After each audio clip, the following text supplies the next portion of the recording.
இந்த காலை வேளையிலே உங்களை வாழ்த்துகிறேன், ஆசீர்வதிக்கிறேன். கர்த்தர் நீ கொடுக்கப்பட்ட வாக்குத்தத்தை வாசிப்போம். அது 1 பேதுரு 5ஆம் அதிகாரம் 6 வசனங்களை வாசிப்போம். ஆகையால் ஏற்ற காலத்திலே தேவன் உங்களை உயர்த்தும்படிக்கு அவருடைய பலத்த கைக்குள் அடங்கி இருங்கள். இன்னைக்கு படிக்கிறோம், பட்டதாரி ஆகிறோம், படித்து வேலை கிடைக்குதா என்று பார்த்தால் அது கிடையல.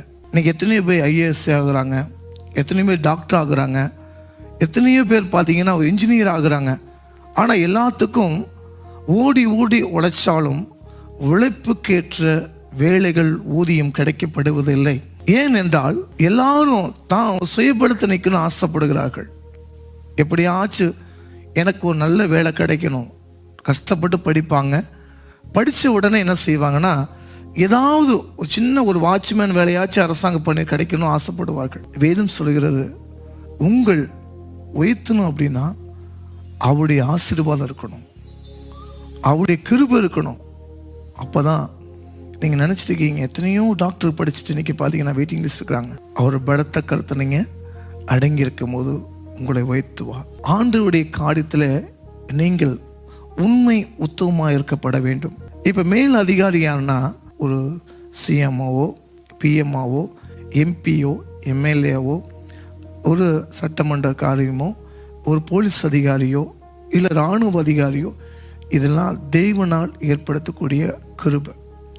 அதே போல் அரசாங்க பணியில் இருக்கிற மேல் அதிகாரிக்கு நீங்கள் நிச்சயமாக கீழ்ப்படிந்து தான் ஆகணும்.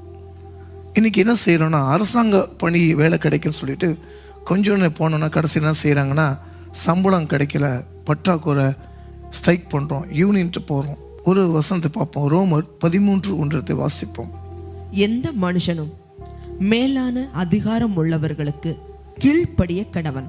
ஏனென்றால் தேவனாலே அன்றி ஒரு அதிகாரமும் இல்லை, உண்டாயிருக்கிற அதிகாரங்கள் தேவனாலே நியமிக்கப்பட்டிருக்கிறது. மேலான அதிகாரம் எல்லாம் தேவனால் உண்டாக்கப்பட்ட ஈவு. தேவனுக்கு சித்தம் இல்லாமல் இந்த தேசத்தில் இவங்களை யார் கொண்டு வரணும், இவங்க மேலதிகாரி கொண்டு வரணும், இது கர்த்தருடைய கிருபை. இப்போ உங்களை ஒரு அரசாங்க பணியாற்ற வேண்டுமென்றால், ஒரு அரசு அங்கீகரிக்கப்பட்ட நீங்கள் அதிகாரியாகனால் படித்தா மட்டும் போதாது, கர்த்தருடைய கிருபை அவருடைய சித்தம் இருக்கணும். இப்போ என்ன செய்கிறோம், அரசாங்க பணியில் எப்படியாச்சும் வேலை கிடைச்சிடும். அதில் உண்மை இருக்குமா? 8 மணி நேரம் வேலையில் எவ்வளோ நம்ம வேலை செய்கிறோம். ஒரு சின்ன சின்ன வேலை, ஹோட்டல் கடையில், ஒரு சாதாரண கடையில், டீ கடையில் வேலை செய்கிறாங்க. ஆனால் கர்த்தர் கொடுத்த ஈவை நீங்கள் நினச்சி பாருங்கள். உங்களுக்கு கீழே இருக்க பாருங்கள், முதல்ல மேலே பார்க்காதீங்க. உங்களுக்கு கீழே இருக்கவங்கள போய் ரோட்டில் போகும்போது பாருங்கள், எத்தனை பேர் ஃப்ளாப்பாக இருக்காங்க, எத்தனை பேர் கஷ்டப்படுறாங்க, எத்தனை பேர் சாப்பாடு இல்லாமல் இருக்காங்க, எத்தனை பேர் அலைகிறாங்க, ஒரு நாளைக்கு எத்தனை பேர் இன்டர்வியூக்கு போகிறாங்க. தேவன் உங்களை எல்லாவற்றையும் மேன்மையாக வச்சிருக்கலாம். அந்த அதிகாரிகளுக்கு நிச்சயமாக கீழ்ப்படியலாம். இது இந்த அதிகாரி கொண்டு வர தேவனுடைய கிருபை, தேவனுடைய சித்தம். யாருக்கு கொண்டு என்ன செய்யணும்? அப்போ முதல் காரியம், உங்களை உயர்த்தினா தாழ்மை உள்ளவனும் கர்த்தர் கிருபையளிப்பார். தன்னை தாழ்த்துகிறனோ உயர்த்தப்படுகிறோம். உங்களுக்கு எந்த மேல் அதிகாரி வந்தாலும் அவங்களுக்கு அடங்கி இருக்கணும். 2வது நீங்கள் தாழ்மையாக இருக்கணும். லூக்கா 14ஆம் அதிகாரம் 14ஆம் வசனத்தை வாசிப்போம். தன்னைத்தான் உயர்த்துகிறவன் எவனும் தாழ்த்தப்படுவான், தன்னைத்தான் தாழ்த்துகிறவன் உயர்த்தப்படுவான் என்றார். ஆமீன். இயேசு இந்த உலகத்தில் மனிதனாக வாழ்ந்தபோது அவர் தன்னைத்தானே தாழ்த்தி ஒரு மனிதன் எப்படி வாழப்பட வேண்டும் ஒரு வாழ்க்கையை வாழ்ந்து காட்டிட்டு போயிருக்கிறார். அதே போல் சீசர்களுக்கு அவர் விருந்து கொடுக்கும் போது சீசருடைய காலை இயேசு கழுவினார். சிலுவிலே அவரை அடிக்கும் போது துன்புறுத்த கூட அவர் தாழ்மையை ஏற்றுக்கொண்டார். சிலுவை தன்னுடைய மரணத்தை அவர் ஏற்றுக்கொண்டார். ஆண்டவருக்காக நீங்கள் செய்யும் போது சகலகத அதிகாரம் அவருக்கு படைக்கப்பட்ட உலக அதிகாரப்பட்டாலும் ஆனால் அவர் எல்லாத்தையும் கீழ்ப்படுகிறதாக இருந்தார். உங்களை உயர்த்த ஸ்தானத்தை வரும்போது நீங்கள் தாழ்மையாக இருங்க, விட்டு கொடுத்து போங்க. அவரை போல நீங்கள் வாழும். கண்களை மூடி நம்ம ஜெபிப்போம்.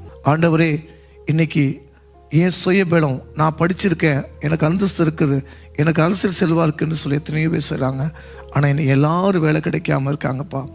ஆனால் ஒரு மேலான அதிகாரி வருது, தேவன் கொடுத்த ஈவு.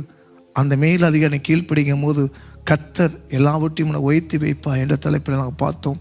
இன்னைக்கு பார்த்து கொண்டு ஒவ்வொரு பிள்ளைகளுக்கு கர்த்தாவே அவங்க சுயமுயற்சி எடுத்துட்டு, ஆண்டவரே நான் படிச்சிருக்கேன், நீங்கள் என்ன அந்த பூமியில் வைக்க போகிறீங்க, உங்களுடைய சத்தனை ஒப்பு கொடுக்குன்னு சொல்லி ஜெபிக்கும் போது கர்த்தர் உங்கள் வாழ்க்கையிலே அவர் காரியத்தை மாறுதலை மாற்றி கொடுப்பார். உங்களை ஆசீர்வதிப்பார். இயேசுவின் நாமத்தினால பிதாவே.